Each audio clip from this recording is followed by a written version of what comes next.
Welcome to savemake.com. Action, start.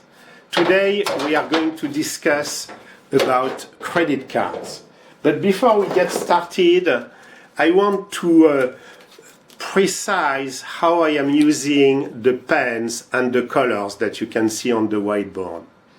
Green is what is positive for your initiatives to save or make money.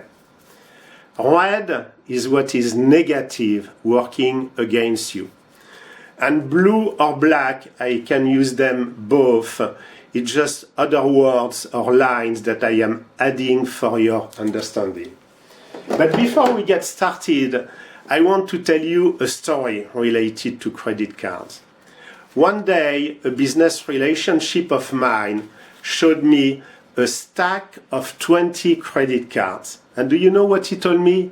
He told me, I am worth $700,000. And I say, how do you compute that?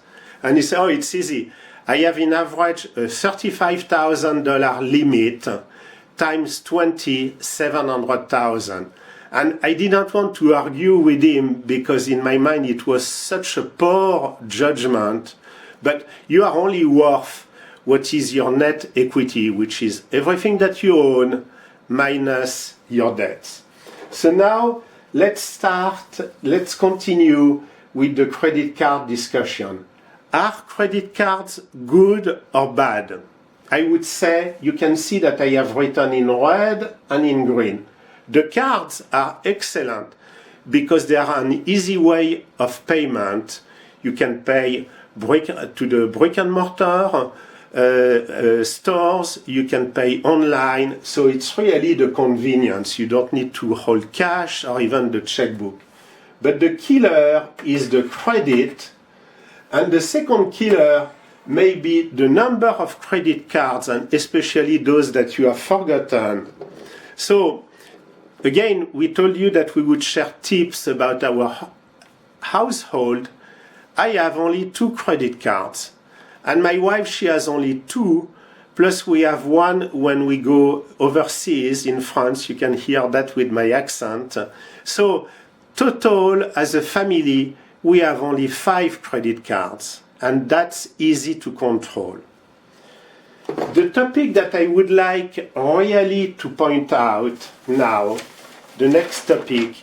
So you all get the credit card statement, can be online, can be in the mail. And there are a few lines that you need to manage. Before managing those lines, nonetheless, I recommend that you read the contract, and just if you don't want to read it all, just read the fee section, because this is where you are going to save or make money, I would say, to go with the tagline of the website. So when you get the statement, there is a line which is very important. It's the new balance. This is what you owe. The thing that you should do is, what is the trend of this new balance? And it seems that I have a little bit. So, is it stable? Is it even going down? Which this is very favorable. Or is it trended up beyond what you are making as an income? The entire household. So that's the first indication and something to monitor. But the killer is here, the minimum payment due. You need to put that in your head, that the minimum payment due is the new balance. Why? Because if you pay only the minimum, and you are going to see that between those two numbers, the difference is staggering. If you pay the minimum, they are going to charge you, the credit card companies, and this is how they are in business, they are going to charge you interest. And those interests typically are in the upper teen, 18, 19, sometimes even above 17%. And this is how they are in business. If you just want the proof, go look at the stock value of some of the major credit card company, and you understand that all this money, it's like the casinos, it's made on your back. So the key point to remember, the minimum payment due is the new balance, and it's not what is written here. That will put you further into debt.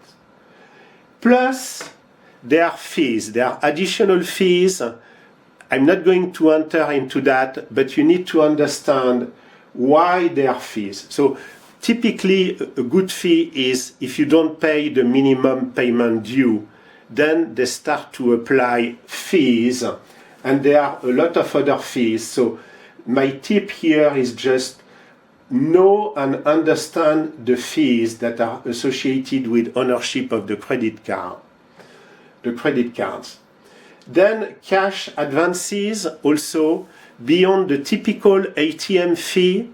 If you don't withdraw the cash at your own bank, there are ATM fees and there can be other fees, and those are intentional, so it's a little bit a play on word with international, but you need to understand. For example, with my son, we were in France and he did not realize that there would be fees, and he was very adamant, even though he is very good at monitoring money, but he got trapped. If you go international, if you go abroad, you need to understand very well those fees as well. The thing that I have not spoken about are the debit cards. There are also fees, so don't think that debit cards are without any fees. As always, I suggest that we put together a tool. We are intentional, so you open a piece of paper and you put 2 or 3 columns, the list of all the credit cards and debit cards that you have, the balance that you owe, and what you can do as a reimbursement, and to be very intentional about that. Well, thank you very much for listening to this video. And if you have any questions, please ask them through the comment section below the video. We always answer to all the questions. So thank you very much for listening this topic about the credit cards.